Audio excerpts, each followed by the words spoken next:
a gente tem que escolher, a gente tem que se posicionar. Acho que vocês, como prestar vestibular, e tem toda uma carreira aí pela frente na universidade, se posicionar politicamente em relação a isso, que Brasil, que a gente quer para o futuro, a gente vai defender os interesses econômicos ou sociais.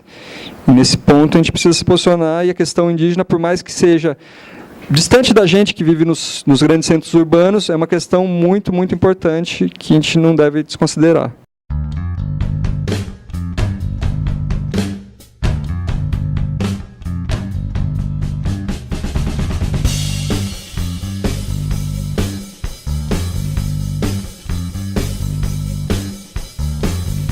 Como que surgiu a ideia de terras indígenas no Brasil? Em 1988, com o processo de redemocratização do Brasil, institui-se uma nova Constituição, e aí o Brasil reconhece sua população indígena e cria uma figura jurídica territorial, que são as terras indígenas. O que isso significa? Que uma comissão de antropólogos iria nas áreas, ou seja, nas zonas que possuem essa população, iriam fazer um estudo, um levantamento de qual a territorialidade dessas populações, ou seja, o espaço que elas ocupam, e depois iria haver um processo de demarcação dessas terras, que estaria finalizado em 1993, ou seja, 5 anos depois dessa Constituição. Então, em 93, as terras não foram totalmente demarcadas. E depois disso a gente viu, passo a passo, uma continuação do processo. No pé que a gente está hoje em dia, ou seja, 20 anos depois do prazo limite, apenas 2/3 das terras indígenas do Brasil concretizaram esse processo e foram demarcadas. 13% do território brasileiro são terras indígenas. Só que o que as pessoas não falam é que 98% dessas terras estão na Amazônia Legal. E isso não é por acaso, existe um motivo em relação a isso. Nesse processo de demarcação, que eu expliquei agora há pouco, que começou em 88 e está seguindo até agora, hoje em dia, houve uma prioridade de demarcação das terras em áreas menos ocupadas, ou seja, áreas que não tinham plantações ou não eram interessantes plantar. Então essas terras foram demarcadas na Amazônia, 98% das terras estão lá. E houve um processo que a gente está presenciando atualmente, que a gente chama, na geografia e na economia, de reprimarização. O que isso quer dizer? Que a pauta exportadora do Brasil, o que o Brasil exporta para os outros países, voltou a ser não produtos industrializados, mas produtos primários. Soja, etanol, minério de ferro, assim por diante.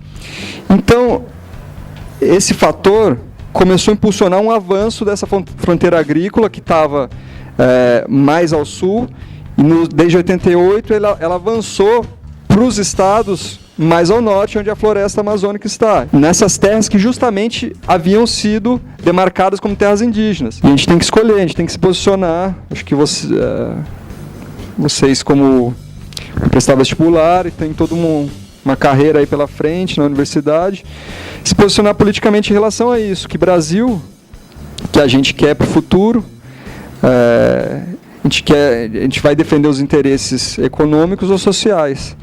E nesse ponto a gente precisa se posicionar, e a questão indígena, por mais que seja distante da gente que vive nos grandes centros urbanos, é uma questão muito, muito importante que a gente não deve desconsiderar.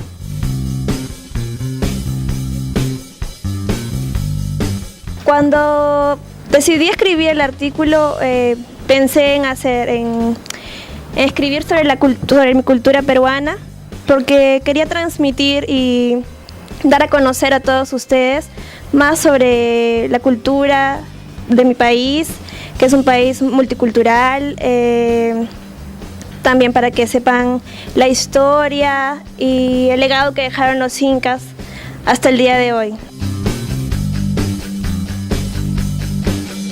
O Galileu soltou os resultados dele e por isso ele foi condenado, foi preso, né? Foi para um julgamento e foi obrigado a dizer que estava errado o que ele falou.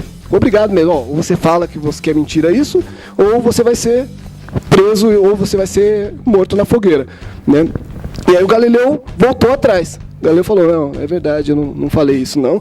E aí, então, ele não foi morto, só foi preso pro resto da vida dentro da casa dele, prisão domiciliar pro resto da vida. Ele morreu na casa dele. Júpiter é o maior planeta do sistema solar, né? A gente aqui na Terra tem uma lua, certo?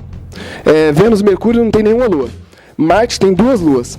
E Júpiter, a gente sabe hoje que tem 63 luas. Imagina que céu bonito que deve ser, né? 63 luas. Então, mas naquela época não dava para ver as 63 ainda com o poder do telescópio dele. Aquele telescópio, ele olhou para Júpiter e ele viu 4 pontos do lado de Júpiter. Ele achou estranho, 4 pontos do lado de Júpiter, mas deve ser estrela. Olhou no dia seguinte, esses 4 pontos estavam em lugares diferentes. Olhou no dia seguinte, esses 4 pontos estavam em outro lugar. Olhou no outro, tinha 3 pontos em vez de 4. Opa, tem alguma coisa estranha, não pode ser estrela. Porque as estrelas não se movem desse jeito, elas se movem todas juntas, né, sem se afastar uma da outra. E aqueles pontos brilhantes que ele via, esses 4, sempre, às vezes 3, estavam mudando de posição. Qual que era a explicação para isso? Só podia ser uma. Esses pontos estão girando em torno de Júpiter. Ele começa a perceber as imperfeições do céu. E mais importante, ele começa a perceber que tem coisas girando ao redor de Júpiter. Mas peraí, o Aristóteles e a igreja não falavam que tudo girava ao redor da Terra? Como que pode ter coisas girando lá ao redor de Júpiter? Não pode. Então esse foi um dos golpes mais fortes que a igreja sofreu. Essas observações do Galileu, essas observações do Kepler e um pouco depois do Newton, foram o que mudou a nossa visão de mundo. A gente vê o mundo hoje de um jeito diferente, porque esses caras olharam para o céu, usaram a astronomia, e é graças a isso que a gente tem uma visão diferente.